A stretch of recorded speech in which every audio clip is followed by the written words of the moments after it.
À travers ce titre sur une perspective humaniste de la défense des productions animales et végétales, eh bien cette réflexion, je le fais dans un autre cadre, puisque je préside depuis un peu plus d'un an une ONG qui s'appelle Humanité et Biodiversité, et dans laquelle on a engagé justement une réflexion sur les relations homme-nature, et en particulier sur l'éthique des relations homme-nature. Et donc ça me permet effectivement de combiner un petit peu ces réflexions avec le sujet de ce soir.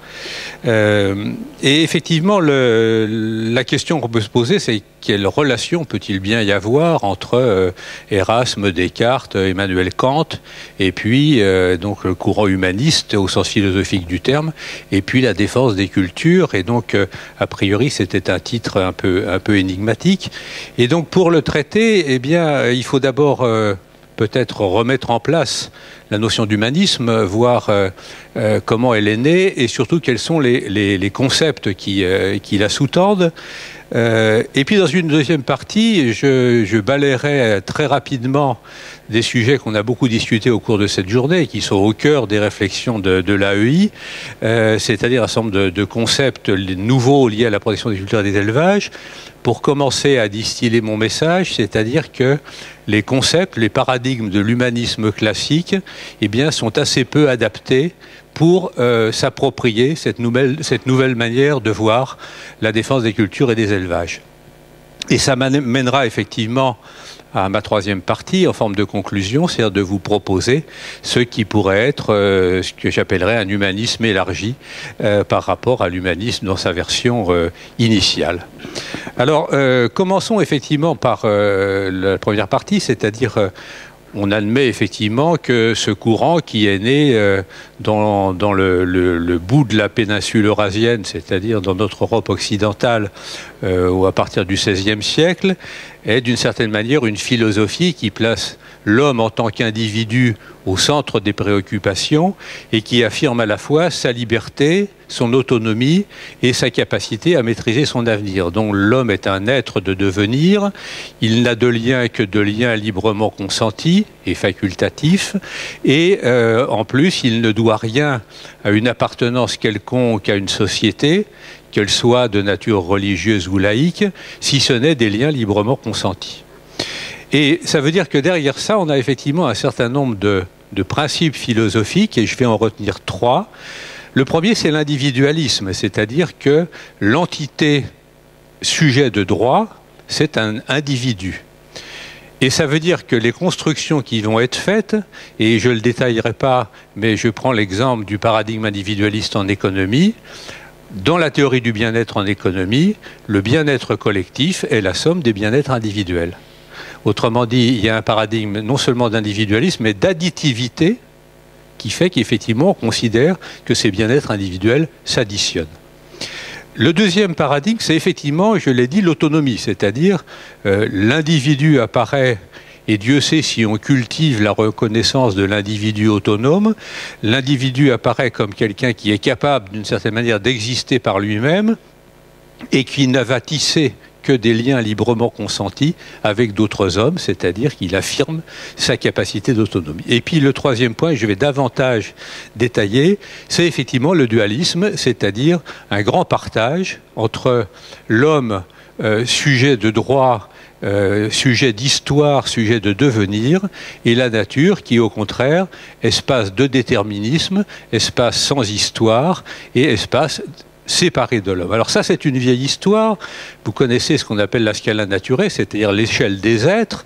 Et ça, déjà, Aristote s'était posé la question de classer les êtres en fonction de la nature de leur âme, puisque vous savez que âme, c'est anima, c'est ce qui anime, c'est-à-dire ce qui donne la vie au départ.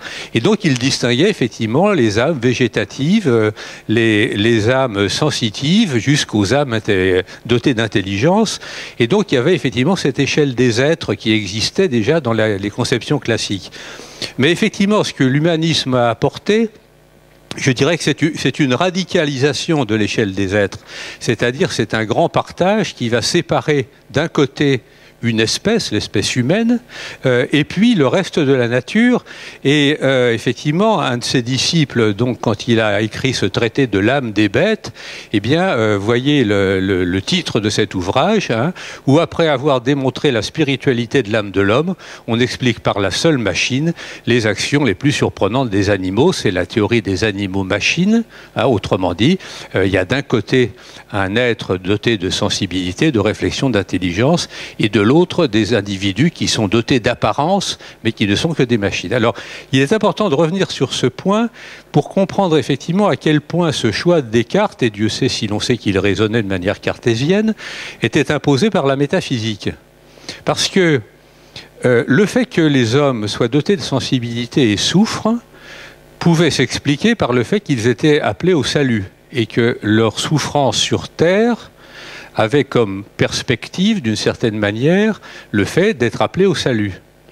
Mais si les bêtes souffraient, sachant qu'aucun texte, aucune révélation ne prévoit qu'elles soient appelées au salut, le mal, la souffrance, devenait incompréhensible. Et donc, pour réconcilier la chose, il fallait que les bêtes ne souffrissent point. Autrement dit, qu'on nie l'existence même de la souffrance animale. D'où effectivement cette objectivation, c'est-à-dire l'animal, tout ce qui n'était pas humain devenait des objets objectivables, et il faut dire aussi que c'est comme ça qu'on a construit la science. C'est-à-dire que dès lors que effectivement on avait d'un côté un homme, espace de liberté, d'individualité, de surprise, de hasard, et de l'autre une nature régie par des lois déterministes, eh bien on pouvait les décrypter, les comprendre, les utiliser, et c'est pas pour rien effectivement que la science s'est beaucoup développée à partir de la Renaissance. Donc, mais il est important, vous voyez, de bien fonder effectivement ce principe du dualisme. Et puis ce qui est important, c'est effectivement de voir que par contre, côté nature, eh bien on peut dire qu'il y avait une vision non seulement comme quoi la nature n'était pas porteuse de valeurs, mais qu'elle était porteuse de valeurs négatives. Vous avez ici un texte de Buffon qui décrit les forêts, donc la manière dont il les voit, et il dit « Regardez ces tristes contrées où l'homme n'a jamais habité ». Hein, couverte ou plutôt hérissée de bois épais et noirs, etc., dans lequel des arbres qui pourrissent sur pied ensevelissent les germes prêts à éclore. Autrement dit, la nature, sans l'action de l'homme, était considérée comme quelque chose de tout à fait porteur de valeurs négatives et tout à fait répugnant. Et c'est pas pour rien, effectivement, que ça a été l'apparition du jardin à la française, c'est-à-dire une remise en ordre de la nature pour effectivement lui redonner un ordre qui correspond effectivement à la vision que l'homme voulait en construire. Donc ça veut dire qu'effectivement la nature dans cette vision dualiste était non seulement pas liée à des valeurs, mais était même considérée comme ayant des valeurs négatives. Et pour pousser le trait plus loin, eh bien, je vous mets cette phrase effectivement de Malraux, hein, dans lequel il dit « L'humanisme, ce n'est pas de dire ce que j'ai fait, aucun animal ne l'aurait fait, c'est de dire nous avons refusé ce que voulait en nous la bête ». Ce qui veut dire que même la partie naturelle, entre guillemets, c'est-à-dire l'homme en tant qu'espèce animale, en tant qu'animal, eh bien cette partie animale était considérée comme quelque chose à combattre même en nous-mêmes. Autrement dit, ce dualisme passait même à l'intérieur de la conception qu'on avait de nous-mêmes. Comment est-ce qu'on va faire la transition maintenant avec nos affaires de protection des cultures? Eh bien, on va essayer. Et donc, j'ai essayé de traiter de trois points qui me semblent importants. Le premier, c'est de mettre en perspective ce paradigme individualiste avec ce que je vais appeler la défense en profondeur, qui est la stratégie de protection des cultures. Ensuite, le deuxième point que je voudrais traiter, c'est effectivement la question des relations, c'est-à-dire les relations qui existent et le passage de l'individu au réseau. Et puis le troisième point que je traiterai, c'est ce qu'on appelle le paradigme de la reine rouge, c'est-à-dire est-ce qu'on peut, d'une certaine manière, prendre en compte d'autres échelles de temps et d'espace pour protéger les cultures. Alors pour ceux qui étaient là dans les ateliers aujourd'hui, vous retrouverez des fils conducteurs dont on a déjà discuté, mais je crois que c'est intéressant de les revisiter d'une certaine manière avec cette grille d'analyse. Alors cette notion de défense en profondeur, en fait, vous la connaissez parce qu'elle est partie des stratégies militaires, elle est connue dans la protection des systèmes informatiques, elle est connue aussi dans la protection des grands systèmes industriels comme les centrales nucléaires. Quelle est l'idée? C'est que tout système de protection est faillible et donc il faut effectivement avoir une série de niveaux de protection utilisant des processus différents et qui vont pouvoir effectivement, si un premier niveau de protection est contourné, eh bien constituer un deuxième niveau utilisant des processus différents.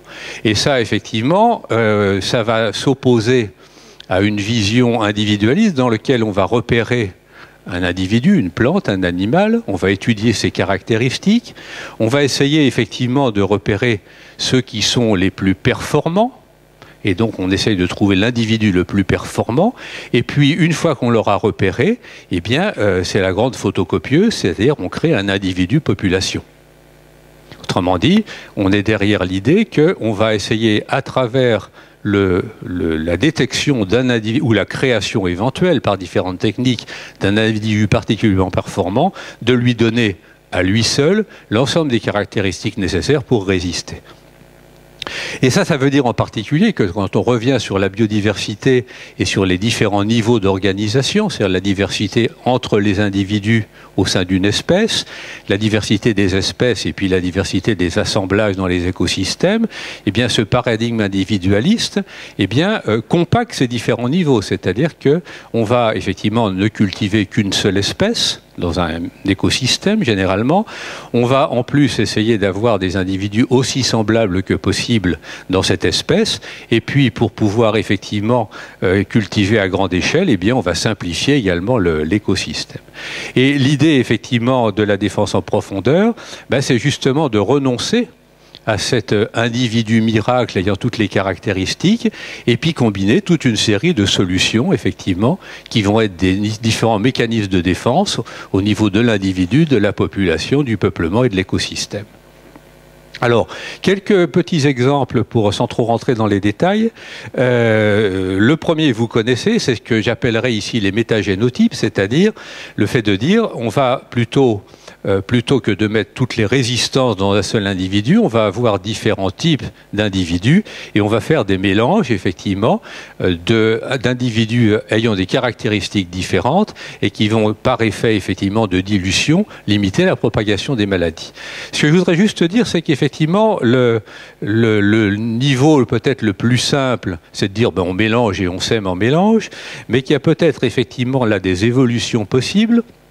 Vous connaissez cette stratégie qui consiste, par exemple, pour protéger le colza, à semer en périphérie une variété très précoce qui va attirer de manière très précoce les prédateurs, et ces prédateurs vont rester dans la bande périphérique, et à ce moment-là, au centre, vous aurez votre variété plus productive.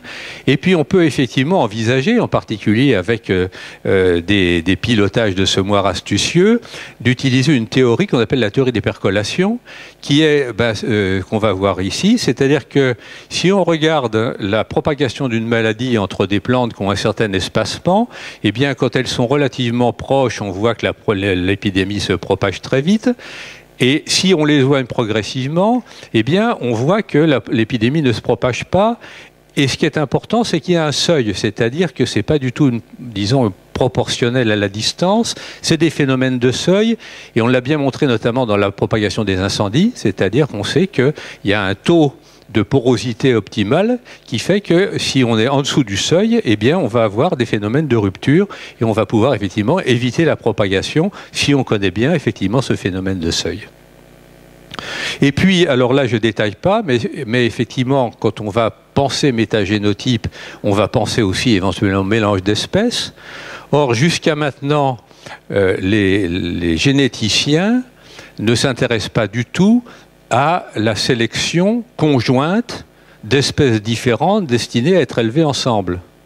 Autrement dit, on va améliorer une espèce, on va améliorer l'autre, puis ensuite on va les mélanger. Or, effectivement, si on est dans une logique d'interaction, il faut sélectionner éventuellement sur l'aptitude à cohabiter dans un même écosystème en minimisant les compétitions. Ça veut dire par exemple qu'on va rechercher deux espèces en essayant de maximiser la différence dans leur système racinaire, c'est le cas par exemple de l'agroforesterie, de manière justement à ce qu'avec ce système racinaire, eh bien, le peuplement explore les différents compartiments de l'écosystème. Donc on arrive à l'idée effectivement de faire non pas de la sélection d'individus, mais de la sélection d'interactions entre individus. Alors, je vous mets cette image là pour passer un petit peu à un cas d'animaux, qui est ce troupeau du Sahel que les zootechniciens considéraient comme un bazar épouvantable, au moins dans la version un petit peu classique de la zootechnie. Or, finalement, qu'est-ce que c'est? Eh bien, c'est l'application très concrète de la théorie du portefeuille en bourse. C'est-à-dire que si vous êtes dans un environnement parfaitement stable et prédictible, vous avez tout intérêt à prendre le meilleur individu, donc l'action qui rapporte le plus, et en disant je mets tout mon capital là-dedans. Si vous êtes dans un environnement qui est hétérogène dans l'espace et imprévisible dans le temps, vous avez intérêt à mélanger des animaux comme des camélidés qui sont capables de se débrouiller même quand l'herbe est rase et qu'il n'y a pas beaucoup de pluie. Et puis éventuellement des bovins qui, eux, vont donner du lait quand il y aura un peu plus d'herbe, et puis en complément des moutons qui vont exploiter une autre zone. Autrement dit, vous avez ici un portefeuille ambulant, qui est effectivement la réponse de la diversité à la diversité, c'est-à-dire que dans un milieu hétérogène et imprévisible, il faut répondre par la diversité du cheptel et non pas par son homogénéité. Alors, juste un petit point, parce qu'on a beaucoup parlé aujourd'hui aussi, c'est cette histoire, effectivement, de la racine nue, et vous connaissez ces expériences de Liebig, de Saussure, Lavoisier, etc., qui ont montré, effectivement, qu'une plante dont les racines trempaient dans l'eau prenait du poids, ce qui veut dire tout simplement qu'elle ne prenait pas son carbone dans les sols. Et comme à l'époque, on ne savait pas doser le gaz carbonique dans l'atmosphère, c'était totalement révolutionnaire, il faut garder ça en tête. Je suis persuadé que dans cette école, si on fait un sondage à la rentrée, pas à la sortie de l'école, d'où vient le carbone des plantes, je dirais que certainement plus de 10% diront que ça vient du sol. Mais je serais curieux de faire ce sondage. Bon, mais pourquoi je vous donne ça? C'est parce qu'effectivement, on a à partir de là, d'une certaine manière, surestimé ce qu'étaient les capacités d'une racine nue à extraire des éléments minéraux, tout simplement parce que lorsqu'ils étaient dissous dans l'eau, c'était l'enfance de l'art de les pomper, mais que dans un vrai sol, effectivement, un individu tout seul, c'est-à-dire non associé avec d'autres individus, est bien en peine de pomper ces éléments nutritifs. Autre exemple dans lequel le paradigme individualiste, effectivement, risque de nous entraîner sur de fausses pistes. Alors, un petit exemple quand même pour parler des poissons qui me sont chers, c'est effectivement un exemple dans lequel on va tester la sensibilité d'un poisson, une truite arc-en-ciel, à une bactérie. Et donc, classiquement, on fait une injection, on injecte la bactérie au poisson, et on constate que ces 3 lignées de poissons, au bout de quelques jours, tout le monde est mort. Bon. Et puis, on a l'idée de dire, mais qu'est-ce qui se passe si on trempe, si on met seulement la bactérie dans l'eau ? Et vous voyez qu'ici, il y a effectivement une lignée qui est en rouge, qui effectivement meurt toujours autant, mais qu'il y en a 2 qui résistent. Et donc, on commence à se dire, mais qu'est-ce qui fait que quand la bactérie est dans l'eau, il n'y a pas de problème, et quand on l'injecte, ça veut dire qu'il faut passer par la surface. Dans la surface, il y a du mucus. Dans le mucus, il y a des bactéries, il y a une flore de surface.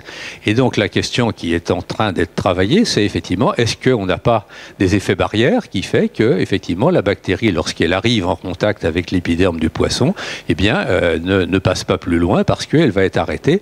Et ça veut dire qu'effectivement, là aussi, il faut concevoir ce poisson comme associé à un écosystème qui va avoir effectivement un rôle dans la propagation des maladies.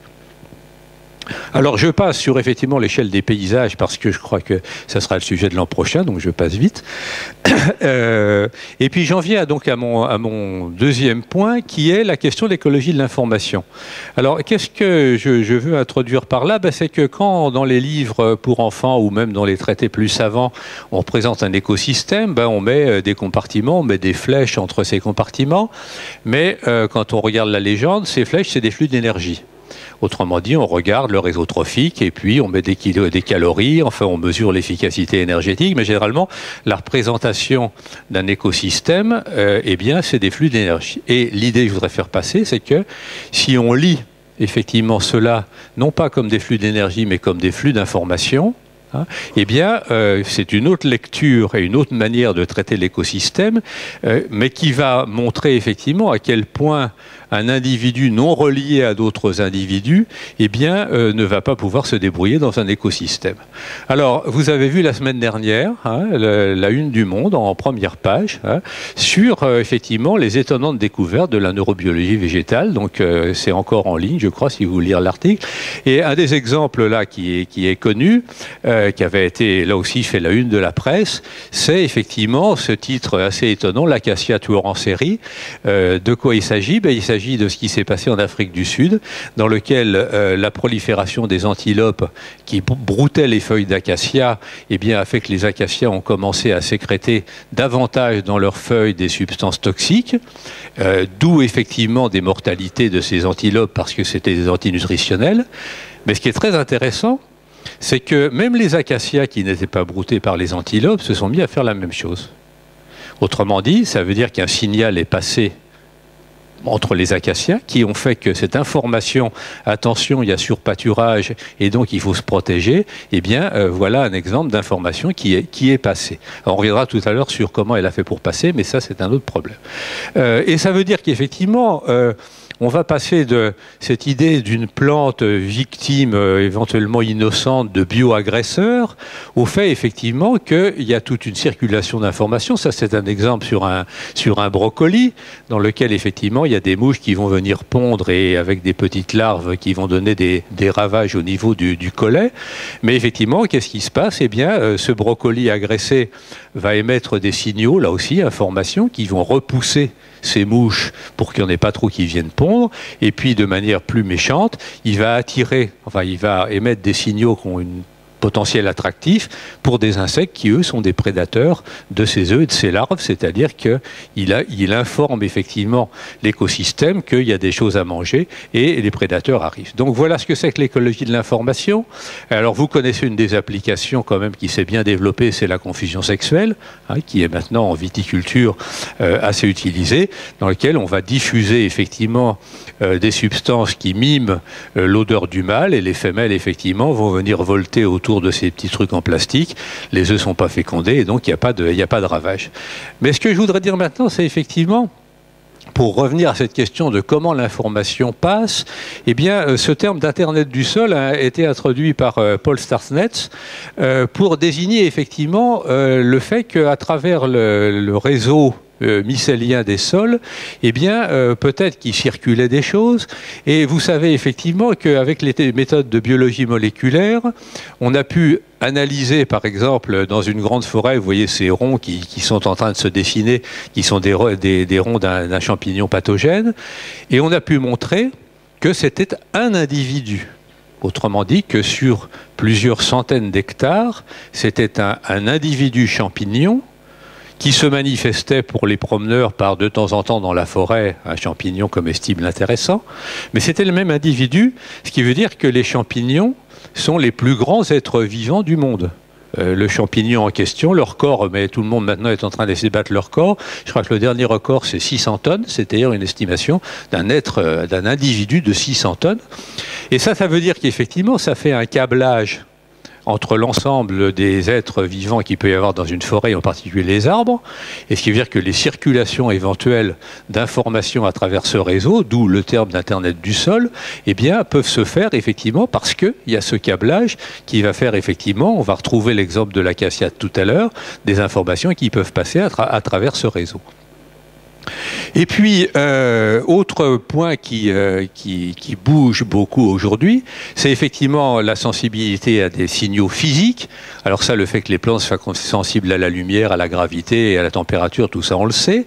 Mais effectivement, il y a des gens qui s'intéressent maintenant à la sensibilité à d'autres ondes, et en particulier ce qu'on appelle la bioacoustique. Voilà un exemple dans lequel on a des grains de maïs qui germent et puis on diffuse un son dans l'eau. Et vous voyez qu'il y a un tropisme très net des racines. direction du son. Alors, je ne suis pas en train de vous raconter que quand on joue du Mozart, ça pousse mieux, hein, mais en tout cas, il y a une capacité de détection d'un gradient d'ondes acoustiques que les plantes sont capables de détecter. Et ça peut avoir effectivement un certain nombre de conséquences sur la manière dont les plantes vont être sensibles à ce genre de signaux.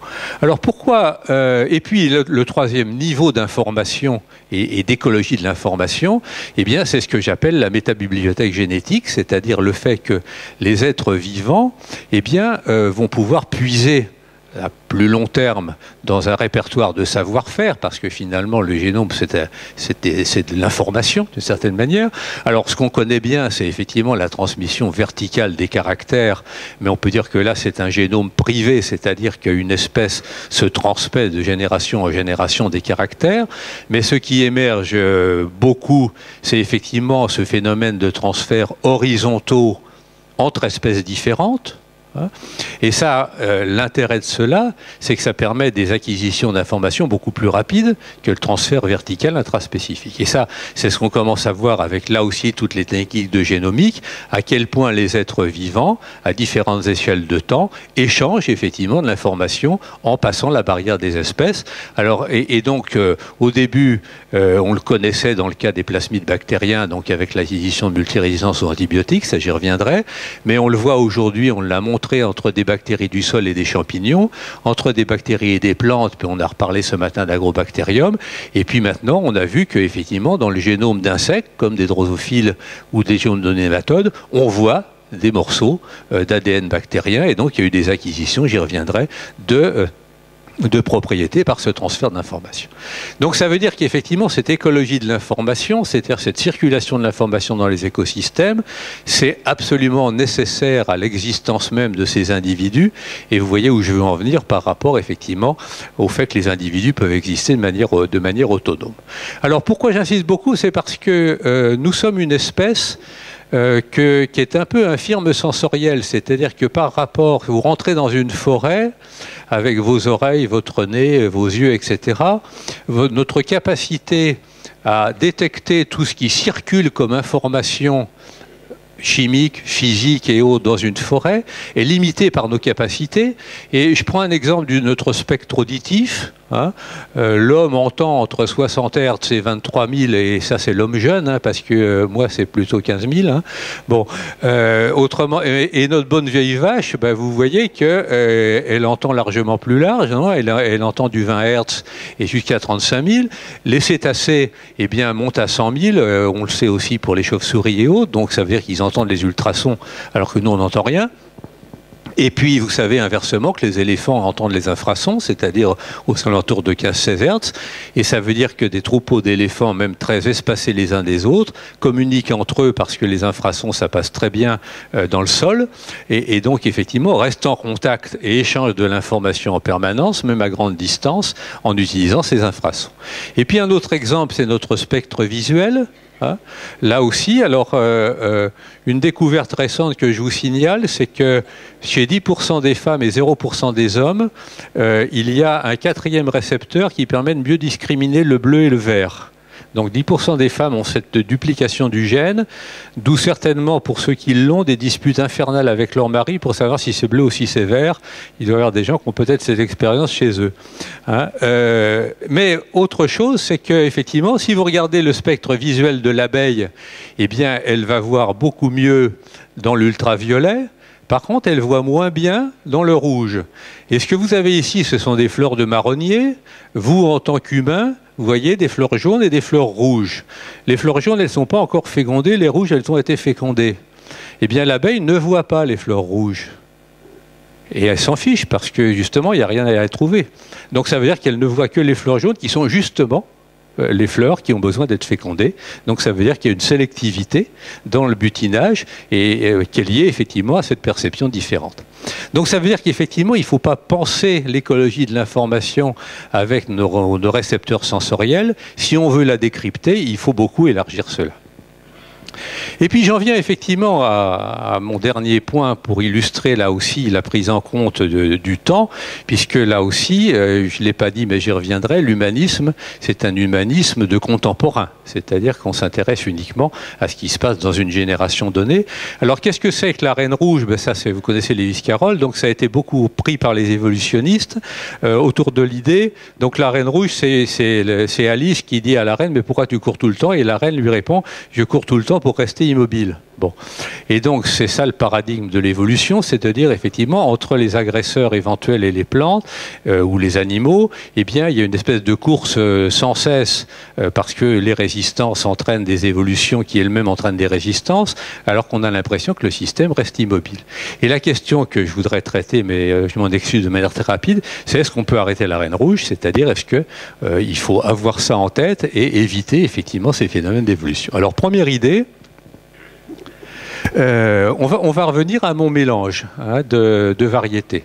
Parce que en première analyse, on dit ça c'est une bonne idée quand même, parce qu'on mélange des variétés sensibles et résistantes, ça limite la propagation des maladies, etc. Mais si on dit qu'effectivement, il y a une diversité de bactéries qui sont plus ou moins agressives et qui vont affronter ce mélange. Bon.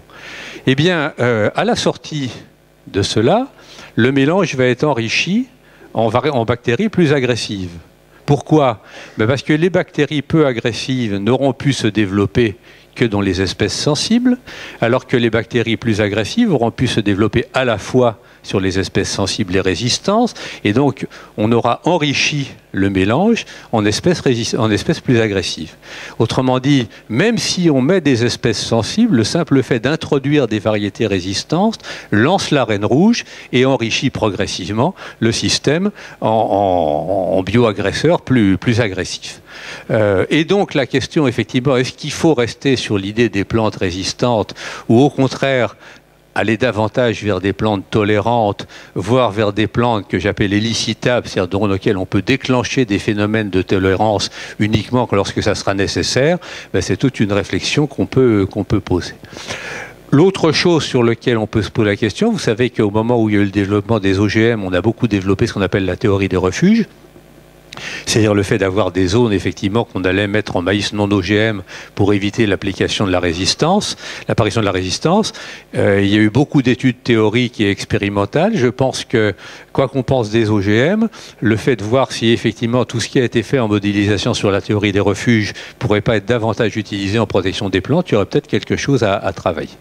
Et puis le troisième point, c'est qu'effectivement, si on a la chance d'avoir plusieurs mécanismes de résistance, non seulement il faut essayer d'éviter de les bourrer tous dans le même individu, ce qu'on appelle faire du stacking en biologie moléculaire, on va mettre plusieurs gènes de résistance dans le même individu, eh bien il faut mieux les répartir entre des individus différents, il faut même peut-être les répartir dans le temps, c'est-à-dire avoir des rotations non pas d'espèces mais de variétés, de manière à ce que les agents pathogènes soient confrontés au fil du temps à des mécanismes de résistance différents et donc qu'on freine comme ça l'apparition des résistances. Et puis effectivement, il faut comprendre d'où viennent ces résistances. Et là, je voudrais vous sensibiliser à une question qui est assez préoccupante, qui est d'où viennent les bactéries multirésistantes aux antibiotiques. Et jusqu'à maintenant, on disait, c'est simple, ça vient des endroits où on utilise beaucoup d'antibiotiques, en particulier dans les hôpitaux. C'est là qu'on trouvait au début les staphylocoques dorés multirésistants et autres bêtes de cirque. Puis peu à peu, on les a vus en médecine de ville, et peu à peu, on commence à se demander, mais comment ça se fait qu'on acquiert des multirésistances? Et vous avez peut-être entendu parler de ce mécanisme qu'on appelle le mécanisme SOS, qui a été découvert par Miroslav Radman il y a un petit moment. De quoi il s'agit? C'est que face à une agression, face à un stress, qui peut être effectivement l'exposition à des antibiotiques, mais aussi l'exposition à d'autres substances, je vais y revenir, la bactérie, voyant son ADN endommagé, va le réparer rapidement, mais de manière imparfaite, c'est-à-dire avec un taux de mutation élevé. Ce qui veut dire que l'agression augmente la genèse de diversité chez la bactérie. Autrement dit, la mutation n'est plus un phénomène neutre qui se produit à un rythme toujours le même. en situation de stress, eh bien, on augmente la production de diversité.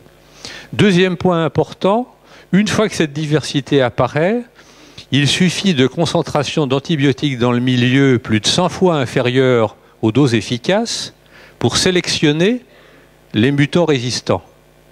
Autrement dit, ça veut dire que lorsqu'on repère la trace de résidus d'antibiotiques dans l'environnement et qu'on dit on est très en deçà des doses thérapeutiques, ces doses peuvent sélectionner.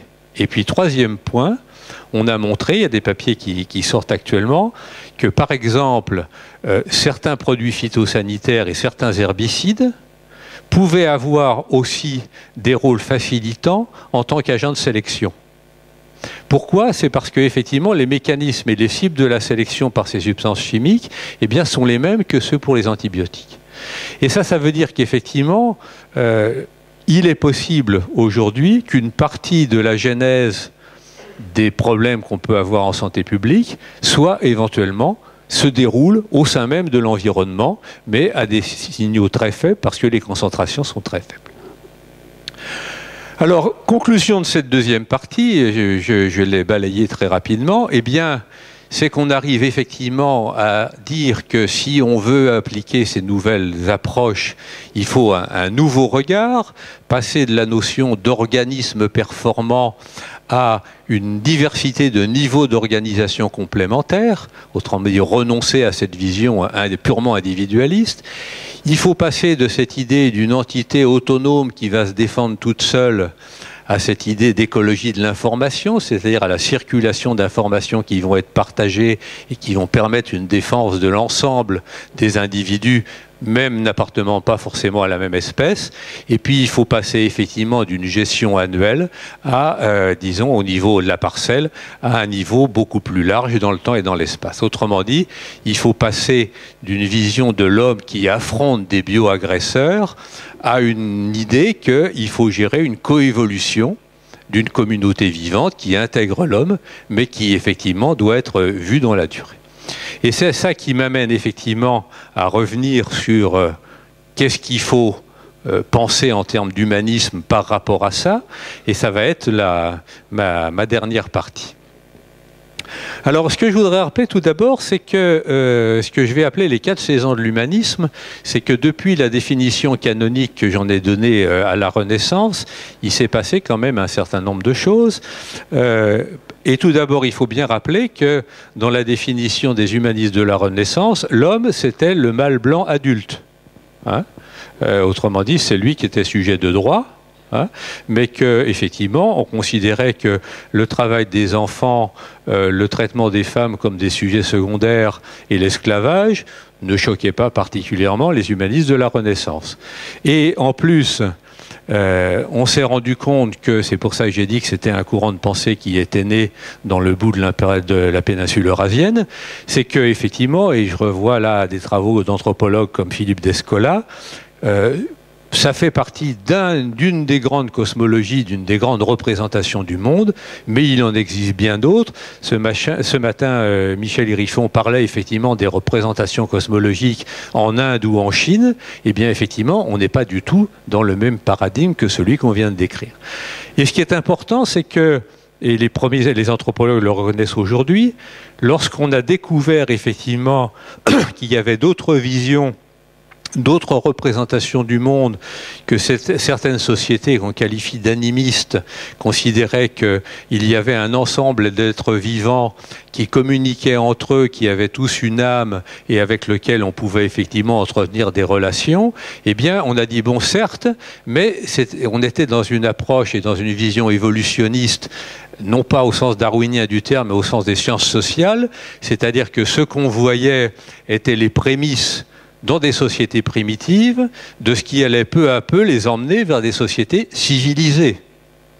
Autrement dit, on décrivait bien sûr le fait qu'on ne retrouvait pas les paradigmes occidentaux dans la diversité des cultures, mais on retrouvait cette échelle des êtres qui les plaçait, et il y a eu au 19e des classifications, puisque entre effectivement les primitifs et les civilisés, il y avait aussi les barbares, Hein, et puis, donc, il y avait toute une classification des différents niveaux d'évolution, et c'est pour ça qu'on parlait d'évolutionnisme. C'est-à-dire, on dit, mais voilà, en fait, ce qu'on va chercher, ce qu'on décrit dans ces sociétés, c'est les prémices d'une évolution qui va les emmener jusqu'à la modernité qui est la nôtre.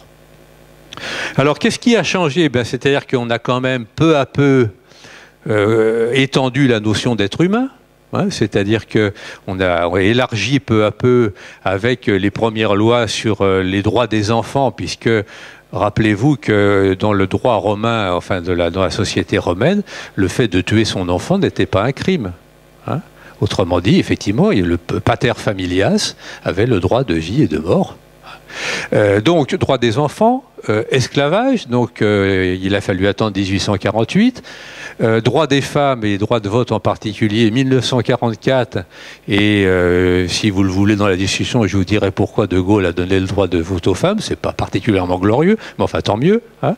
Et puis aussi apparition de la notion de droit des handicapés, mais vous voyez que peu à peu, cette prise en compte de l'ensemble de l'humanité dans sa diversité, eh bien, on peut dire c'est la deuxième saison de l'humanisme, mais ça a pris du temps. Troisième saison de l'humanisme, ben, c'est effectivement cette idée qu'on ne va pas s'intéresser qu'aux générations présentes, mais on va prendre en compte l'intérêt des générations futures. Notion pas évidente à manipuler, parce que qu'est-ce que ça veut dire, l'intérêt des générations futures? Mais c'est ça quand même le grand message du développement durable. Hein. C'est effectivement, on veille aux droits d'une certaine manière et à transmettre aux générations futures les mêmes possibilités que ceux dont on bénéficie. Et ça m'amène effectivement à ma proposition qui est de dire la quatrième saison de l'humanisme, c'est un humanisme qui serait généralisé, c'est-à-dire qui prendrait en compte l'extension à l'ensemble de la communauté des vivants. Alors ça, effectivement, c'est pas une idée nouvelle. Vous avez ici un passage de Claude Lévi-Strauss de 68. Hein. Il n'était pas du tout de 68 au passage de Claude Lévi-Strauss. Mais vous voyez qu'effectivement, il alertait déjà en disant qu'un humanisme bien ordonné, et donc il est bien un humanisme bien ordonné, ne commence pas par soi-même, mais place le monde avant la vie avant l'homme, le respect des autres êtres avant l'amour propre. Et il ajoute, et même si on est sur cette terre depuis 1 ou 2 milliers d'années, eh bien ça ne donne pas d'excuse à une espèce quelconque, même la nôtre, pour se l'approprier comme une chose. Et donc ça veut dire que ça fait effectivement près de 50 ans que cette notion de prise en compte de la diversité du vivant comme une communauté à la fois de passé et d'avenir, eh bien a commencé à germer.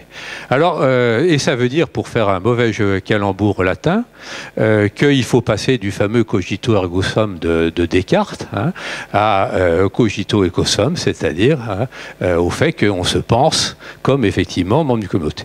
Regardez au passage la position relative de l'homme et de la femme dans les deux concepts, c'est assez intéressant aussi. Bon, et donc ça veut dire effectivement qu'il faut se penser comme une communauté vivante. Alors, là aussi, on dit, mais ça, c'est un truc de sauvage. Bon, alors effectivement, le fait que dans certains pays, on considère que mon frère, c'est le baobab et que mon totem, c'est le grand éléphant, on dit, bon, ça, c'est dépassé. Mais en fait, d'une certaine manière, eh bien, la science nous rattrape. Parce que ça, c'est effectivement à gauche l'arbre des vivants, donc ça c'est Haeckel, donc fin du 19e, avec effectivement Man, donc l'homme en haut, et puis toutes les petits trucs qui grouillent en bas, hein, mais toujours cette échelle des êtres.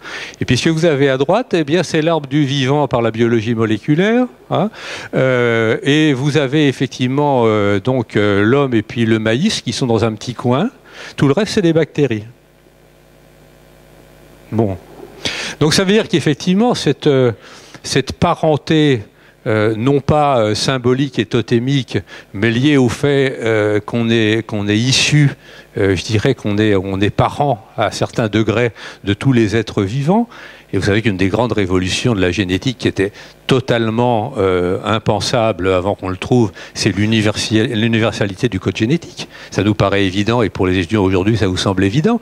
Mais le fait que tous les êtres vivants codent leur information génétique avec la même langue, donc avec le même système de codage, n'avait absolument rien d'évident dans les années 50. Hein ? Parce qu'on disait, finalement, chacun doit coder son information au même titre qu'il y a des langues différentes, et on disait, peut-être qu'on code de manière différente. Donc, effectivement, nous sommes tous parents, à des degrés divers, et ça veut dire que cette notion de communauté d'histoire, eh bien, on peut la retrouver à travers cette vision de l'évolution. Quant à la communauté de destin, ben, sur notre petite planète, je pense que ça vous semble assez évident. Et alors effectivement, ça nous amène effectivement à repenser un certain nombre de choses. Et pour détendre un peu cet exposé, je voudrais vous raconter la belle histoire de la limace de mer.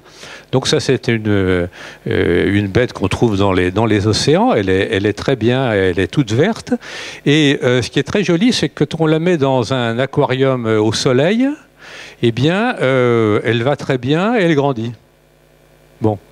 Et ça, c'est le rêve quand même de tout vacancier. Hein. On se met dans sa chaise longue, on se met au soleil et on continuerait à pas avoir besoin de travailler. Bon. Pourquoi elle grandit? C'est parce qu'effectivement, quand on regarde dans ses cellules, eh bien, on voit des trucs verts. On dit, bah, elle a dû manger des algues et justement, c'est avec ça qu'elle se nourrit. Eh bien non, c'est plus astucieux que ça. Cette limace a incorporé dans son génome les gènes permettant de synthétiser la chlorophylle. C'est le seul être vivant animal qui est capable de synthétiser la chlorophylle. Et donc ça veut dire qu'effectivement, elle synthétise de la chlorophylle, et puis avec ça, ça fait un pigment photosynthétique, et puis elle se porte très bien. Mais alors effectivement, c'est quoi? C'est un animal, c'est un végétal, c'est une symbiose, c'est un écosystème, bon, point d'interrogation. Ça a fait la couverture d'un grand magazine scientifique, et donc là aussi, on a montré ce phénomène tout à fait étonnant. Et puis là aussi, pour prendre une petite vision évolutive, comment une femme fait-elle pour faire des bébés? Eh bien, elle prend dans son génome un vieux morceau de gène de virus de prolifération cellulaire. On l'active parce qu'on la met sous dépendance d'un récepteur hormonal, et ça fait le placenta. Ça fait une prolifération cellulaire. Et puis ensuite, quand le bébé arrive, on prend un vieux gène de poisson qui permettait aux poissons de passer du milieu salé, du milieu marin au milieu d'eau douce, hein, donc qui était la prolactine. Et puis on la bricole un peu, puis avec ça on fait du lait. Hein. Bon, et donc voilà, donc vous voyez aussi un exemple de qu'est-ce qu'on doit effectivement à cette parenté évolutive. Et alors ça veut dire effectivement que si on va regarder maintenant un agroécosystème, eh bien il faut peut-être le voir à l'envers, c'est-à-dire de dire finalement, plutôt que de regarder un agroécosystème comme quelque chose dans lequel on va produire des choses auxquelles on tient et avoir toujours l'œil rivé sur son blé, ses haricots ou autres, ou ses bovins, eh bien, si on regardait un agroécosystème en disant c'est une agronomie des bioagresseurs. Autrement dit, je cultive sur un agroécosystème toute une population d'individus et je le regarde en creux parce que l'agronomie que je ferai et que je dois apprendre à faire, c'est celle qui me permet effectivement de faire évoluer comme je le souhaite cette population. Et donc ça oblige effectivement à dire, ben voilà, je regarde en négatif. Alors vous allez dire quand même, on va quand même pas faire de l'agronomie des bioagresseurs. Et ça m'amène effectivement à deux petites histoires pour aller vers la fin de cet exposé. Le premier, c'est une histoire de bourdon. Lorsque les généticiens, donc il est sur un trèfle là, et lorsque les généticiens ont voulu améliorer les trèfles, ils ont fait de la polyploïdie, ça se fait souvent, et donc ça a fait des fleurs plus grandes. Et on a constaté que ces trèfles tétraploïdes avaient un rendement en graines diminué d'à peu près 20%. Qu'est-ce qui se passait? Eh bien, parmi tous les bourdons, il n'y avait qu'une espèce qui avait la trompe assez longue pour aller chercher le nectar au fond de la fleur. Comme la fleur était plus grande, parce qu'on avait fait une espèce plus grande, donc avec des fleurs plus grandes, et donc il n'y avait plus qu'une espèce de bourdon qui pouvait attraper et donc qui pollinisait. Mais non seulement ça, mais qu'ont fait les autres espèces de bourdons? Eh bien, comme eux, ils avaient besoin de nectar, eh bien, ils sont passés par en dessous, ils ont fait un petit trou dans la fleur, ils ont pompé le nectar. Et comme il passait par en dessous, il ne fécondait pas. Donc ça est devenu des bioagresseurs, sale bête.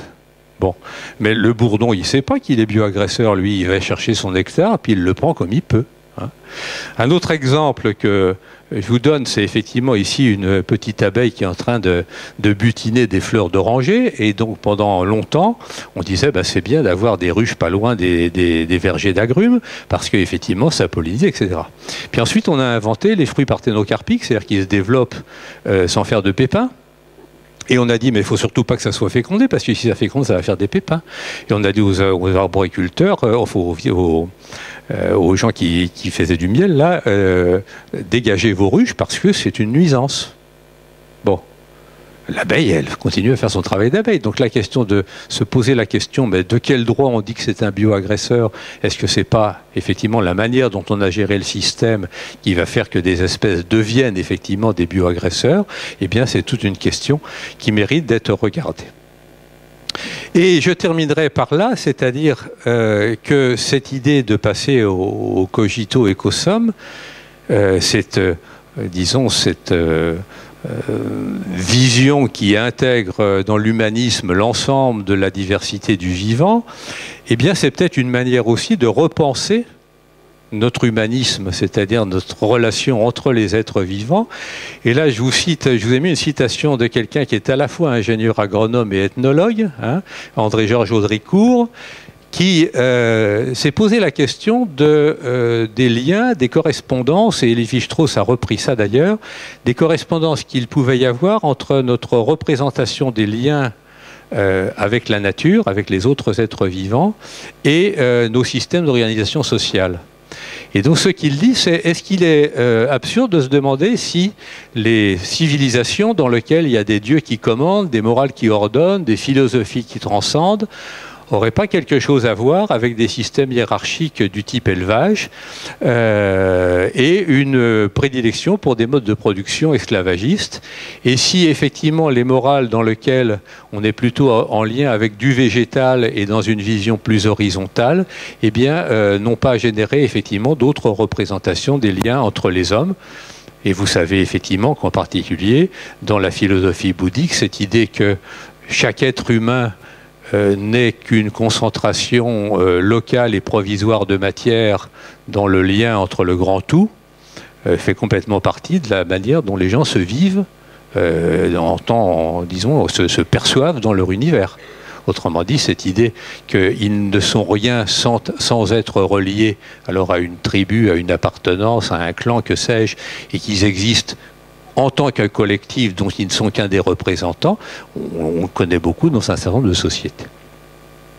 Donc ça veut dire qu'effectivement, la boucle est bouclée, c'est-à-dire que passer, et c'est pour ça que j'ai parlé d'humanisme élargi, et pas comme certains le font parfois de post-humanisme, je mets de côté le transhumanisme qui est complètement autre chose, hein. Autrement dit, je pense qu'effectivement, il faut rester humaniste, et que élargir notre vision de l'humanisme à l'ensemble du collectif, du vivant avec lequel nous interagissons, est peut-être une manière de revisiter notre humanisme et notre manière de vivre nos relations entre nous, et je vous remercie de votre attention. Alors, j'ai mis cette image parce que, par rapport à ça, je vous invite à revisiter la signification de la parabole de Noé, si ce n'est qu'il n'y avait pas de femme à bord.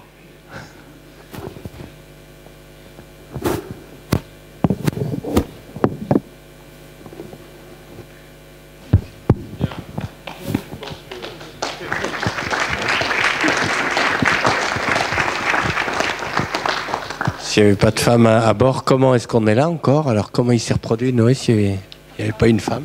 Bon. Oh, yeah. Oui. Vous savez, il y a une diversité de modes de reproduction dans la Bible. Vous savez par exemple que le rabbinat d'Israël vient de reconnaître comme tout à fait normal la gestation pour autrui, parce qu'il y a 2 cas bien documentés dans la Bible de gestation pour autrui, dans lequel un homme dit à une femme « Tu es vieille et stérile, nous allons faire porter notre enfant par la servante ». Et donc le rabbinat a dit il y a 2 cas bien documentés, donc on peut le faire. Difficile de prendre la parole après, mais on est tellement sous le choc. Vous avez mis la bouche quand même dans le cadre d'un humanisme. Dans le cadre d'un humanisme généralisé, pourquoi De Gaulle a-t-il autorisé le droit de vote aux femmes? Alors, ce que disent les historiens, d'abord, vous savez qu'il y a eu une brève période, enfin, il y a eu plusieurs brèves périodes de droit des femmes dans l'histoire de France. Il y a eu une période médiévale, hein, dans laquelle, effectivement, dans les élections locales, les femmes votaient. Ce qui a été effectivement, ce qui a à peu près disparu au XVIIe. Ensuite, c'est revenu sur le tapis au moment de la Révolution française et ça a été réaboli en 91. Et donc ensuite, il a fallu attendre longtemps, puisqu'il y a des pays qui ont fait ça bien avant. Et donc, ce que disent les historiens, c'est qu'effectivement, après la guerre, vous savez que les relations entre De Gaulle et les Américains étaient quand même un peu tendues, mais que De Gaulle avait besoin quand même des Américains et du plan Marshall. Et il a dit, qu'est-ce que je pourrais faire qui ferait plaisir aux Américains et qui me coûterait pas cher? Et comme effectivement aux États-Unis les femmes avaient le droit de vote, le mouvement des suffragettes avait commencé dans le monde anglo-saxon bien avant, et bien il a dit, bon bah allez, on va donner le droit de vote aux femmes.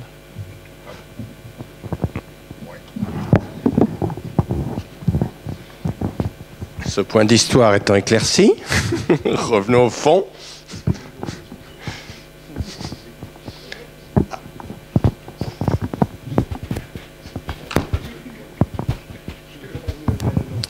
Merci.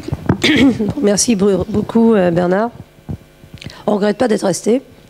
Tant votre exposé était intéressant, mais difficile de poser une question. Après, j'aurais une question et une remarque. La première, c'est que dans le projet de loi biodiversité, qui est en débat en ce moment, puisqu'il était en commission à l'Assemblée cette semaine et qu'il est en plénière le 15 mars, on est en plein dans l'actualité. Dans l'article 1, il est dit que l'homme est partie prenante de la biodiversité, ce qui auparavant était moins net que ça. Cette fois, c'est écrit dans la loi. Donc ça correspond beaucoup à ce que vous avez dit. Donc on passe de l'ergo sum à l'éco sum. Et dans l'humanisme élargi, vous avez aussi cité une chronologie que citent souvent d'autres personnes, reconnaître les droits des enfants, des esclaves, des femmes et des handicapés dans l'ordre. Et certains souhaitent et militent pour que l'extension se fasse désormais aux animaux. Dans un humanisme élargi, très élargi, j'ai vu que dans vos croquis, il y avait à la fois des mélanges d'hommes et d'animaux, terrestres et marins. Qu'est-ce que vous pensez de cette idéologie portée à la fois par des philosophes, des éthologues, des moines bouddhistes, des people, toutes sortes de populations qui aujourd'hui se retrouvent derrière cette extension aux droits et à la reconnaissance des animaux? L'homme est une personne, a écrit Franz-Olivier Gisberg. Non, l'animal est une personne, pardon. L'animal est une personne, je répète, a écrit Franz-Olivier Gisberg. Alors sur la première question, le texte de loi, j'y ai un peu trempé, donc effectivement c'est pas choquant qu'il y ait des similitudes. Bon, ensuite, la question plus difficile que tu poses, c'est est-ce qu'il faut renoncer à toute vision de hiérarchie des êtres? Bon. Ce qui est d'une certaine manière la vision biocentrique, de dire finalement tous les êtres vivants sont à égalité de droits d'une certaine manière et de statut. Et ça c'est évident que ce que nous apprend la science et puis la pratique quotidienne ne peut pas. Je veux dire, si on commence à considérer que râper des carottes ou avaler une huître vivante est parfaitement moralement répréhensible, parce que effectivement, passer une carotte au mixeur, personne n'y voit d'inconvénient. Passer son chat, on voit quand même donc ça veut dire que dans notre pratique quotidienne, il faut effectivement qu'on se donne une éthique de responsabilité tenant compte d'un certain gradient. Bon. La difficulté, et tu la connais bien, c'est effectivement quel gradient on va prendre. Est-ce que c'est un gradient, je dirais anthropocentrique, c'est-à-dire que le plus ça nous ressemble, le plus ça nous concerne? C'est une option. Bon. Alors, qui peut être soit en regardant les distances évolutives, en disant on était proches cousins il n'y a pas si longtemps, c'est toute la question des primates, soit effectivement des questions de sensibilité et autres. Bon. Moi je dis, une fois qu'on a admis qu'il n'y avait pas de raison évidente de couper Homo sapiens d'un côté et d'autres espèces de l'autre, il faut ouvrir cette question. Il faut ouvrir cette question parce que, c'est pour ça que j'ai beaucoup parlé de Descartes et des animaux-machines, cette idée effectivement qu'il y avait des raisons métaphysiques de nier la souffrance animale, c'est une période de l'histoire, donc acte, il faut le rappeler. Mais aujourd'hui, d'abord, beaucoup de gens n'ont plus de raison métaphysique d'affirmer la même chose. Et puis, toutes les données de l'éthologie animale, eh bien, montrent quand même que ça ne tient pas la route. Que la notion de souffrance, elle est plus large que ça. Je vous donne un exemple. Vous savez que un certain nombre de primatologues ont appris la langue des signes à un certain nombre de primates.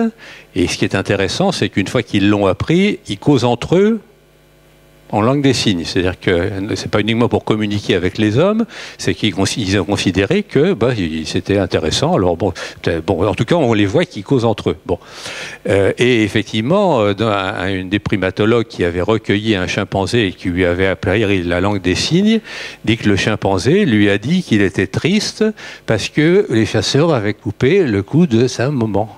Bon. Dire que c'est quelque chose qu'il ne faut pas prendre en compte, bon. Mais effectivement, c'est tout le débat, c'est de dire qu'est-ce qu'on fait rentrer dans... Et c'est pour ça que cette distinction entre sujet de droit et objet de droit, c'est une manière de radicaliser le débat. Hein, autrement dit, le fait de dire ou bien on a un objet... donc un meuble, au même titre que, vous le savez, autrefois, quand on vendait une propriété, on vendait les esclaves avec, hein, ils faisaient partie des meubles. Bon. Et donc on dit, voilà, faut passer de la notion d'objet à la notion de sujet. C'est encore une fois faire du dualisme, mais en déplaçant le curseur. Donc c'est de ça qu'il faut qu'on discute, en disant qu'est-ce que c'est qu'être responsable vis-à-vis d'êtres vivants qui, à l'évidence, ont une sensibilité.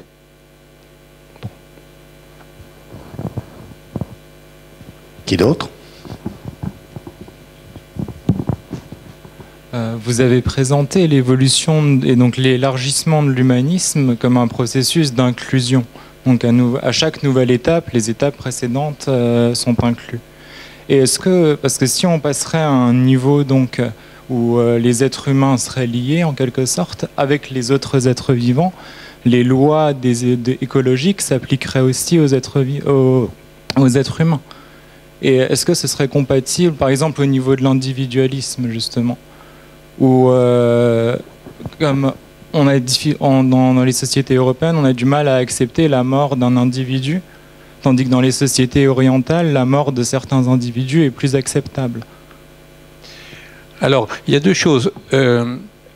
C'est pas le fait qu'on dit qu'on est une espèce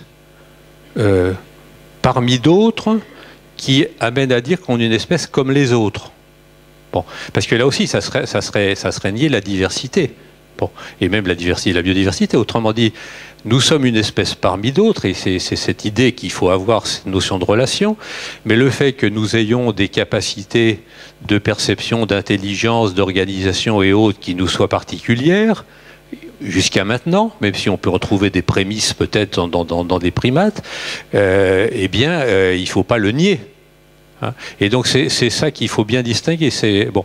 Alors ensuite, est-ce que ça peut nous amener à penser autrement? C'est tout le débat, par exemple, sur est-ce qu'il faut respecter la vie humaine ou la dignité humaine? Hein. C'est-à-dire... Le débat sur l'euthanasie, c'est la revendication de mourir dans la dignité. C'est-à-dire d'affirmer que la dignité humaine est une valeur supérieure à la vie humaine. Bon, on peut en discuter, hein, mais ça veut dire qu'effectivement, cette question de repenser éventuellement notre hiérarchie des valeurs et de dire, parce qu'effectivement cette idée, vous allez ramener l'homme à un animal avec cette vision écocentrique, je crois qu'il faut revendiquer, et je dirais au nom de la biodiversité, que pour des raisons d'évolution qu'on ne comprend pas forcément, nous sommes dotés de capacités particulières qui ne sont pas forcément supérieures à celle des autres. C'est-à-dire qu'effectivement, si on juge l'ensemble des espèces sur un gradient qui nous met au sommet, hein, c'est-à-dire que bêtement, on dit on va mesurer le QI de tous les êtres vivants, depuis Homo sapiens jusqu'à Escherichia coli. On gagne à tous les coups. Bon. Mais si on dit, voilà, moi si j'étais une grenouille, hein, moi je vous ferais comme échelle des êtres la taille du génome. Hein, et ben c'est les grenouilles qui gagnent largement. Hein, ils ont 10 fois plus d'ADN par cellule que nous. Bon, et puis etc. Autrement dit, chaque espèce a des... Et puis si j'étais un jaguar, je prendrais la vitesse de course, enfin, etc., etc. Donc ça veut dire qu'effectivement, chaque être vivant a des capacités particulières. Nous, il semble qu'effectivement, il s'est passé quelque chose dans notre cerveau qui nous a donné des capacités d'intelligibilité. Certains considérant d'ailleurs qu'au même titre que l'excroissance des bois des mégacéros leur a été fatale dans les grandes forêts parce qu'ils avaient des bois trop grands, ils passaient plus entre les arbres, peut-être que l'hypertrophie du cerveau nous sera fatale, mais ça c'est une autre question. Est-ce qu'on n'est pas en phase effectivement d'hypertrophie d'un organe? Mais en tout cas, nous on a effectivement une biologie particulière, reconnaissons-la, on s'est doté d'institutions, etc. Il ne s'agit pas du tout de dire qu'il faut qu'on copie les autres espèces. Je veux dire, ça serait au contraire une négation de la diversité.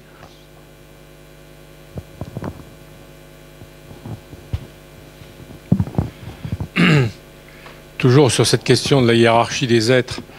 D'abord, une petite histoire que tu connais peut-être, qui vient de Yves Coppens, où il y a fort longtemps, il se posait la question de savoir s'il y avait une forte proximité entre les hommes et les chimpanzés. Donc ils ont fait une expérience, ils ont mis une table, une chaise, et ils ont accroché un régime de bananes au plafond.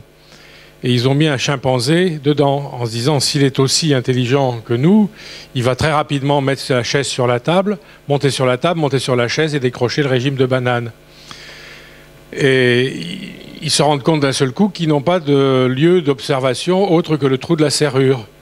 Donc ils ferment la porte et ils regardent par le trou de la serrure. Et ils ne voient rien du tout. 5 minutes, il voit l'œil du singe qui essayait de les regarder. La question est la suivante.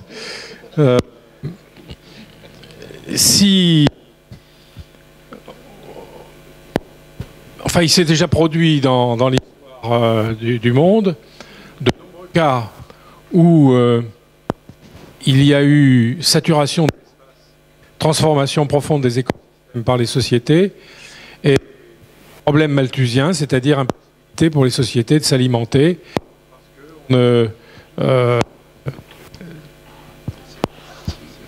parce qu'on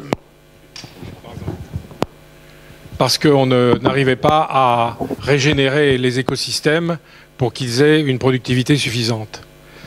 C'est un problème fréquent dans l'histoire du monde. Et c'est un problème qui peut se poser si la population humaine devient plus importante que la capacité des écosystèmes à produire. Ce qui veut dire que nous, agronomes, quand nous nous intéressons au problème de la faim dans les sociétés, nous faisons une priorité de l'alimentation humaine, quelles que soient les conséquences pour l'écosystème. Car si nous ne le faisons pas, nous acceptons de condamner une partie des sociétés à mourir de faim. Donc, c'est une question tout à fait importante. Elle est un peu théorique, mais elle a existé dans l'histoire de nos sociétés.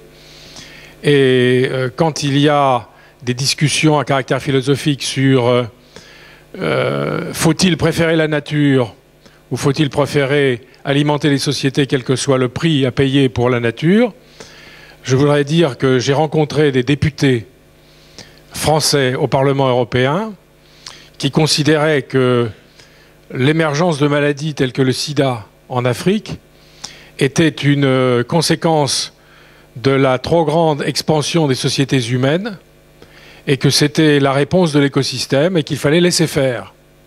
Autrement dit, il y a des questions d'éthique qui sont tranchées par des élus de la nation qui peuvent faire froid dans le dos quand on considère qu'il faut protéger absolument l'espèce humaine. Donc il y a bien éthiquement une hiérarchie et ça nous met quand même l'obligation de gérer les écosystèmes pour pouvoir alimenter tout le monde dans les conditions les moins mauvaises possibles et qui permettent aux écosystèmes, eux aussi, de se régénérer. Donc si nous n'avons pas cette éthique en tant qu'agronome, nous sommes dans un espèce de chaos intellectuel. Qu'en penses-tu ? Je commence par la question la plus facile. Sur effectivement les relations hommes-chimpanzés, il y a une vidéo extraordinaire sur YouTube qui est des visiteurs dans un zoo et qui ont une bouteille de soda à la main, puis il y a un chimpanzé de l'autre côté et le chimpanzé leur montre la bouteille de soda et les gens ils savent pas trop quoi faire, comment lui en donner, et le chimpanzé il leur explique qu'à un endroit là il y a un petit trou dans la gouttière et qu'ils ont qu'à verser le soda et puis que lui il va le pomper de l'autre côté, et donc c'est une inversion, c'est le chimpanzé qui explique aux visiteurs comment il faut lui filer du soda. Bon, donc c'est bon. Alors sur l'autre question disons d'une perspective un peu à long terme.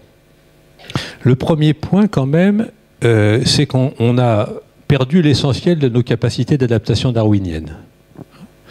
Autrement dit, que l'adaptation darwinienne par mortalité différentielle ou par fécondité différentielle, eh bien, avec la régulation, les possibilités de régulation des naissances, et puis le fait qu'on meurt généralement à un âge où on n'a plus aucune valeur sélective, c'est-à-dire dans lequel on a élevé ses enfants, et donc fait qu'il n'y a plus trop de mortalité différentielle adaptative. Bon. Ce qui veut dire que les mécanismes adaptatifs à la surpopulation qu'ont développé certaines espèces animales, notamment le nanisme, ne peuvent plus fonctionner. Vous savez effectivement que le mythe du cyclops était lié à la découverte par les premiers Grecs dans les îles grecques de crânes d'éléphants nains dans lequel il y avait un gros trou au milieu, qui était l'endroit où il y avait la trompe, et qu'ils avaient pris ça pour un grand œil. Et donc, effectivement, ces éléphants nains étaient apparemment comme ça. Et donc, il y a eu tout un phénomène de nanification des faunes lié aux phénomènes insulaires, et on connaît ce phénomène d'adaptation par nanification. Mais donc, quoi qu'on en voit dans les dessins animés, ces petits personnages-là, effectivement, chers à Luc Besson, c'est pas comme ça qu'on va s'adapter. Hein. Bon. Mais ça pose toute la question du développement durable, c'est-à-dire le fait de dire si nous avons déjà une éthique dans laquelle on prend en compte les générations futures, ça veut dire qu'il faut leur léguer non seulement notre capital au sens humain du terme, mais le capital naturel qui leur permettra d'essayer de continuer l'aventure.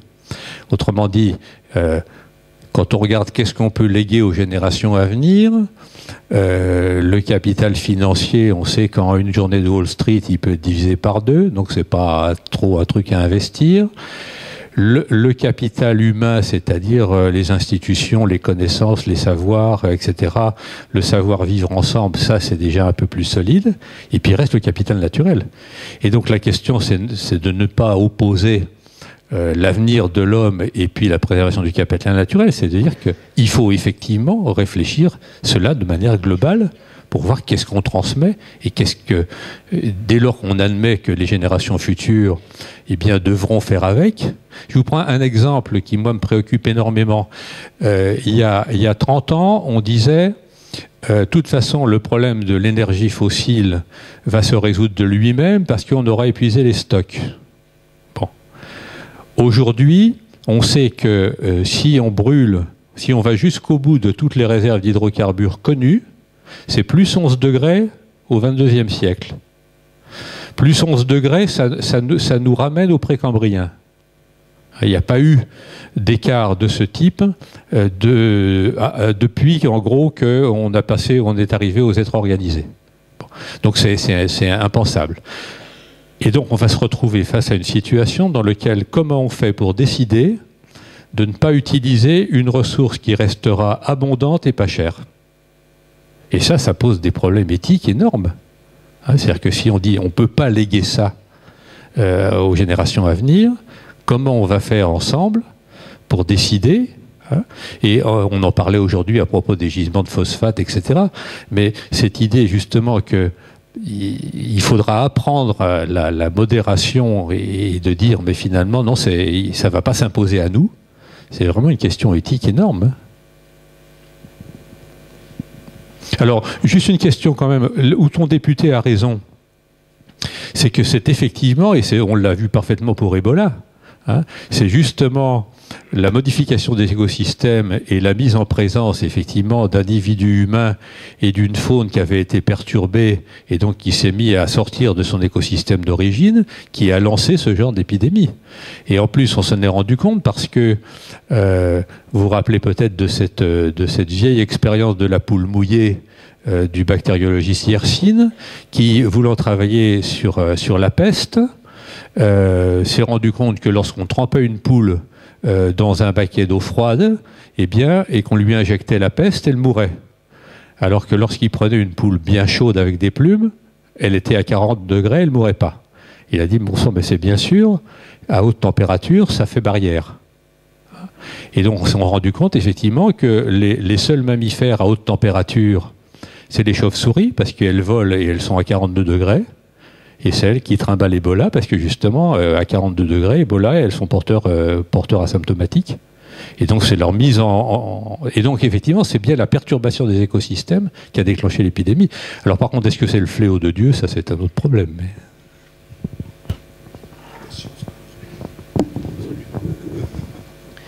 Vous nous avez fait réfléchir sur la question de notre position par rapport aux bioagresseurs, agresseurs ou pas agresseurs. Qu'en est-il de notre position par rapport à ce bio-gros agresseur qui est l'homme lui-même, dans votre réflexion? C'est-à-dire que vous savez, le dualisme dont j'ai parlé, il est profondément ancré en nous. Hein. Le fait que les écologistes vous disent c'est complètement idiot de distinguer les espèces nuisibles et les espèces utiles, certes, mais dans le même temps, ils distinguent les espèces indigènes et les espèces envahissantes. Chasser le dualisme, il revient au galop. Hein. C'est-à-dire que le fait qu'on ait quand même une mentalité dans laquelle il faut forcément qu'il y ait des bons et des mauvais, hein, on l'a bien ancré. Bon. Et c'est pour ça que je vous proposais cette conclusion, c'est-à-dire que se repenser plus largement dans une communauté de vivants, c'est peut-être effectivement se dire, mais nous, à l'intérieur même de l'humanité, où est-ce qu'on met la coupure entre les bons et les mauvais? Et on en met tous une. Alors plus ou moins large, etc. Puis ça dépend de comment on est informé ou concerné ou autre. Mais donc cette idée effectivement de se dire de toute façon chaque être est utile, c'est les liens entre les êtres qui font l'humanité, c'est pas la qualité individuelle. Je vous prends un autre exemple. Vous savez que la notion de valeur au départ n'était pas liée à des objets, mais était liée à des individus. Hein. Aux âmes bien nées, la valeur n'attend pas le nombre des années. Donc bon. Et Kant avait bien théorisé ça en disant finalement les valeurs, ou plutôt les qualités qu'un humain acquiert à sa naissance, qu'il soit intelligent, grand, fort, beau, etc., ne sont pas des valeurs parce que c'est la manière dont elles vont être utilisées qu'il fera le bien ou le mal. Et donc ce qui est valeur, ce n'est pas la caractéristique, c'est l'usage qu'on en fait. Et c'est à ce titre qu'effectivement qu'il introduisait la notion de morale, etc. Et en fait, il reprenait ni plus ni moins que la parabole des talents de l'Évangile, hein, si vous l'avez en tête. C'est-à-dire que on récompense le serviteur, on lui donne 5 talents, il en produit 5 de plus. Un autre serviteur, on lui donne 2 talents, il en produit 2 de plus. On les récompense de la même manière. Parce qu'ils ont tous les deux fait fructifier leur talent. Et talent, au départ, c'était le nom de la pièce de monnaie. Hein, donc la parabole, elle a perduré à travers les siècles. Donc effectivement, c'est cette idée de dire, regardons les êtres non pas par les caractéristiques qu'ils ont, et ça, je veux dire, c'est pas récent. Oubliez pas que lorsqu'on a écrit dans la Déclaration des droits de l'homme et du citoyen, d'abord, vous avez peut-être remarqué que dans les représentations de la Révolution française où on voit les droits de l'homme et des citoyens, c'est représenté exactement comme l'étape de la loi en 2 parties.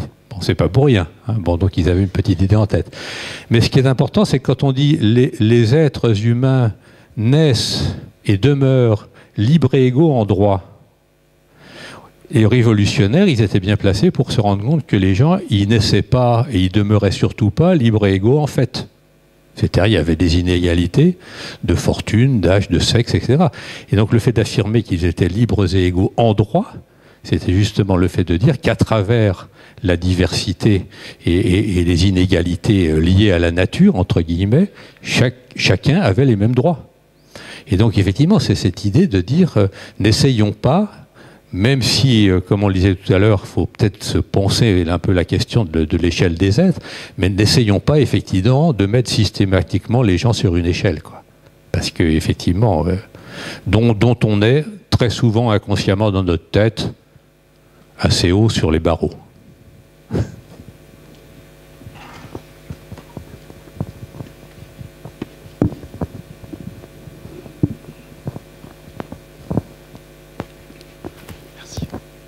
Bonjour, j'aurais voulu aborder sur votre discours sur la coévolution et de la recherche sur la coévolution pour la productivité. Je me posais la question au vu de ce qu'on a fait les 50 dernières années en sélectionnant sur la productivité qui nous amène aujourd'hui à des espèces qui sont moins adaptées au milieu, avec des milieux qui s'appauvrissent, une variété de micro-organismes qui disparaît, des champignons qu'on retrouve qui sont moins présents dans les sols et des sols qui sont de moins en moins fertiles. Est-ce que nous, en tant qu'humains aujourd'hui, avec ce recul-là, on ne peut pas se dire qu'il faut laisser la coévolution, je ne sais pas comment dire, qu'on ne doit pas s'effacer de ce qu'a fait la sélection naturelle pendant des millions d'années, et que si on y retouche, on a potentiellement une probabilité pour que on refasse le même schéma. Vous voyez ce que je veux dire? Oui, mais un agroécosystème productif est par définition un écosystème en dehors de son point d'équilibre. Autrement dit, dès lors que... Parce que c'est tout le débat et parfois l'incompréhension qu'il y a entre agronomes et écologues dans la notion de productivité.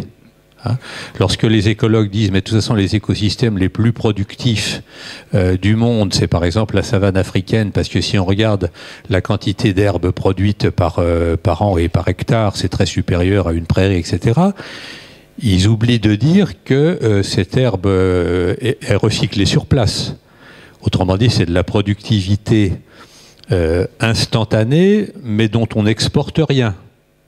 Donc les cycles des éléments nutritifs sont bouclés, et donc on a l'impression effectivement que chaque année ça produit. Bon, et donc dès lors qu'on veut créer un écosystème dont on va exporter un certain nombre de choses, parce qu'on veut en faire de l'aliment, de la production, etc., eh bien on crée des écosystèmes en situation de déséquilibre. Bon. Donc il faut assumer ça, c'est-à-dire qu'il faut pas être trop idéaliste en disant que on va créer des vrais écosystèmes. Bon. Mais il faut voir aussi que là aussi, cette notion, j'ai pas le temps de le détailler, mais la notion de l'écosystème des années 30, donc au début de l'écologie, donc avec Odum et compagnie, comme étant un système à l'état d'équilibre en dehors des perturbations humaines, elle est complètement datée. Hein, c'est-à-dire que tout ce qu'on appelle la théorie des perturbations intermédiaires montre que même les écosystèmes naturels ont besoin d'être perturbés pour effectivement entretenir leur diversité.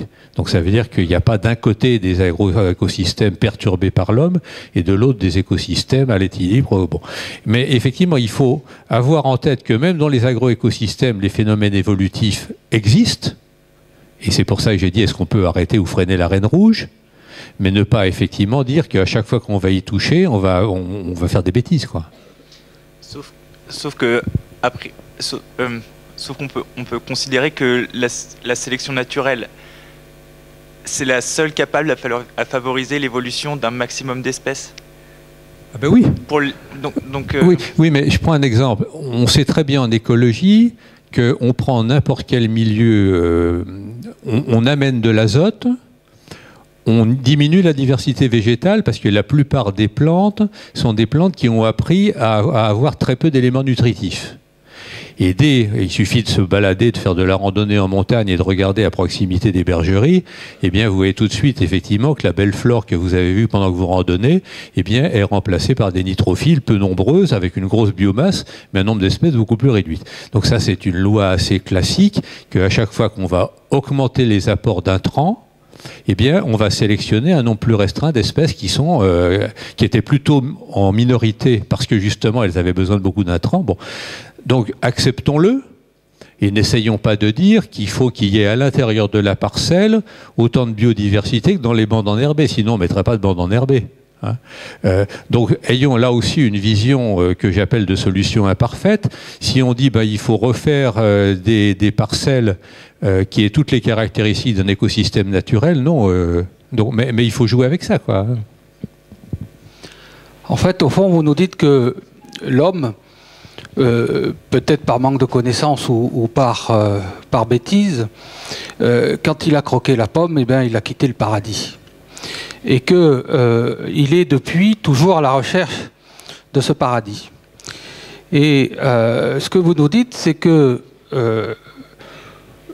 nous avons besoin d'augmenter notre connaissance dans les interactions qu'il y a entre les différents systèmes, hein, donc système humain, système végétal, système animal, et que l'amélioration de ces connaissances permet de mieux collaborer et vivre ensemble, et donc quitter cette pyramide, que nous descendions de notre arbre pour revenir au milieu de tout ça. Et est-ce que finalement tout ça, c'est pas un chemin de nouveau vers le paradis?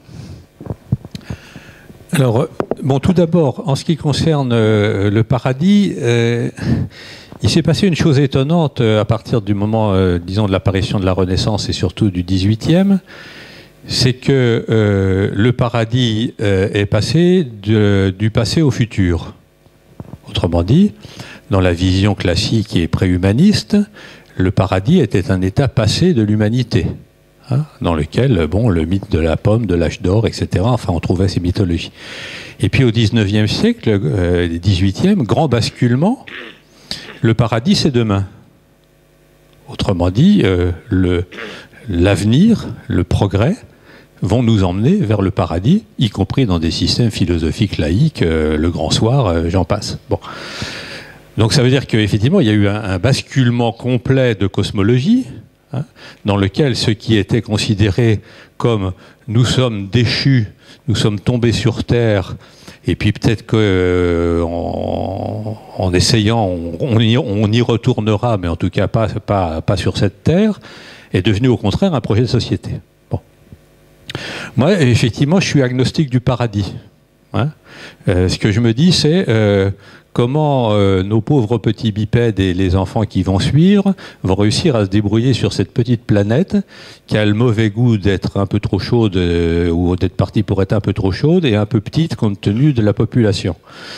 Donc moi, c'est mon seul point de vue, c'est de dire, j'ai tendance à considérer que notre génération, et je parle de la mienne, est peut-être ce qu'on a fait de mieux, alors pas en tant qu'individu, mais en termes de qualité de confort dans un petit bout de la planète et dans toute l'histoire de l'humanité, et que le fait de se dire, on regarde vers demain pour essayer quand même que ceux qui vont suivre, à moins qu'ils aillent sur Mars ou que sais-je, réussissent à continuer à se débrouiller et puis à profiter un peu de la vie en faisant avec les ressources.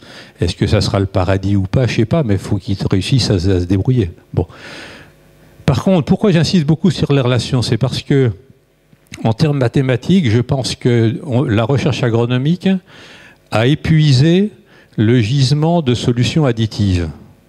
Ce que je veux dire par là, c'est que le fait de dire, bon, pour ceux qui font de la statistique, vous savez, quand on fait un plan d'expérience à plusieurs facteurs, eh bien, on dit il y a les effets additifs et puis il y a les interactions. Bon, et on dit, voilà, on va donc ce que j'appelle les effets additifs, c'est de dire, on va faire un génotype aussi bien que possible, on va définir la fertilisation aussi bonne que possible et les produits phytosanitaires aussi bons que possible, et puis ça plus ça plus ça va marcher.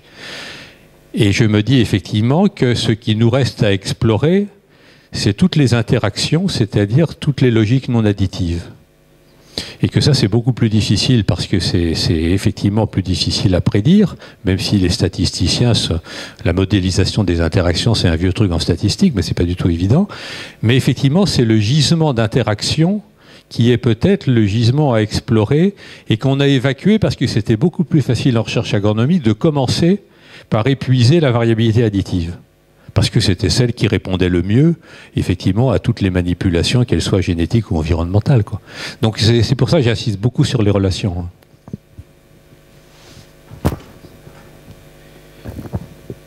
Oui, vous avez anticipé presque la question que j'allais poser. On est dans une école de formation supérieure en agriculture, donc avec entre autres le rôle de passeur de connaissances entre ce qui se fait au niveau de la recherche et pour le transmettre ensuite au niveau de la pratique.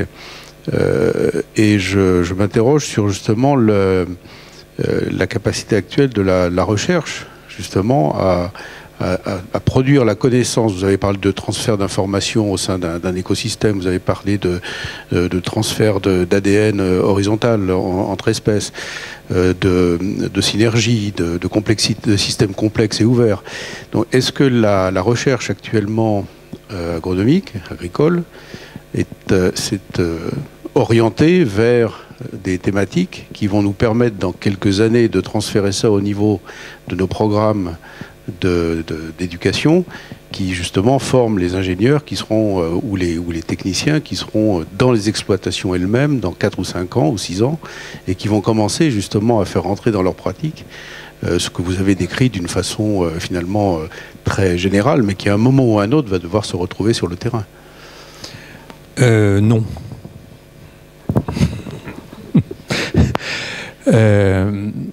Je pense, mais là on n'a pas le temps d'en parler ce soir, qu'il faut aussi repenser les modes de production des connaissances. Et que effectivement, si, et c'est tout l'intérêt de cette association, si on continue à dire qu'on est là aussi dans un système vertical descendant, dans lequel il y a des producteurs et des consommateurs de connaissances, c'est-à-dire qu'il y a la recherche qui produit puis les agriculteurs qui utilisent. Bon, on tiendra pas on fera pas face.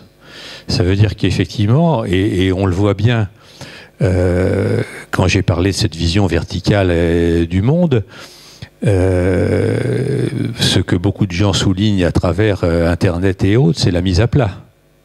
C'est-à-dire la diminution des systèmes hiérarchiques de toute nature, le fait que ce qui faisait le pouvoir, c'était l'information, celui qui sait maîtrise, ça ne tient plus, donc le pouvoir ne tient plus sur la maîtrise de l'information, ce qui est quand même bon.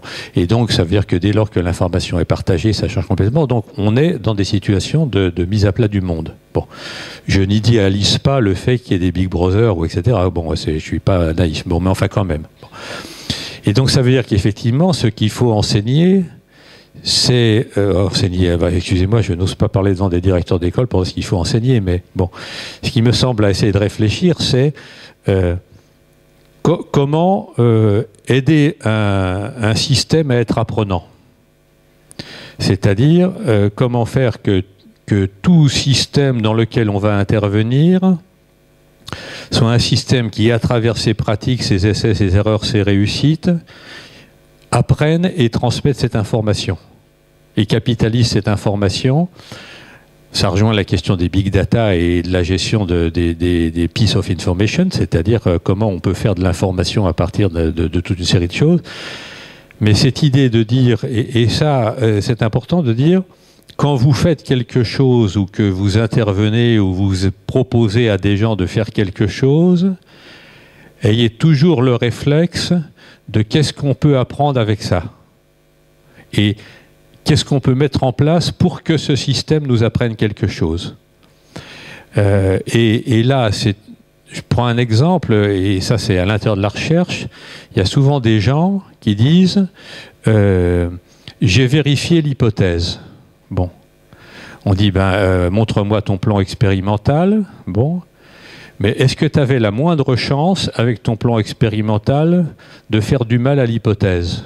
Bon, parce que si tu n'avais aucune chance de lui faire du mal, tu ne l'as pas vérifié. Tu n'as rien fait. Autrement dit, bon. Et donc le fait de dire, mais à chaque fois que vous faites quelque chose, est-ce que vous allez essayer de produire un morceau de connaissance, et donc comment faire justement pour que dans un ingénieur qui va intervenir, et alors des connaissances de toute nature, ça peut être des connaissances biologiques, des connaissances sur la relation entre les individus, des connaissances sur... Bon, mais je crois que c'est vraiment ça, parce que si on attend de la recherche les solutions à des systèmes complexes, enfin, vous connaissez comme moi le problème, c'est la complexité. Je prends qu'un exemple, qui est l'écotoxicologie. Bon. Aujourd'hui, on est dans une situation où le plus on cherche, le plus le fossé s'élargit entre ce qu'on est capable de détecter et ce qu'on est capable de comprendre.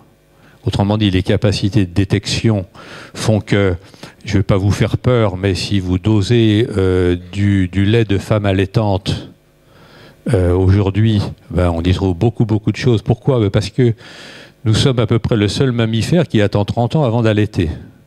Hein? Bon. Et donc, entre-temps, dans les corps gras, on a eu le temps d'accumuler pas mal de choses. Et comme on mobilise effectivement au moment de l'allaitement ces réserves, ben on mobilise aussi ce qu'il y a de dissous dans les réserves. Bon.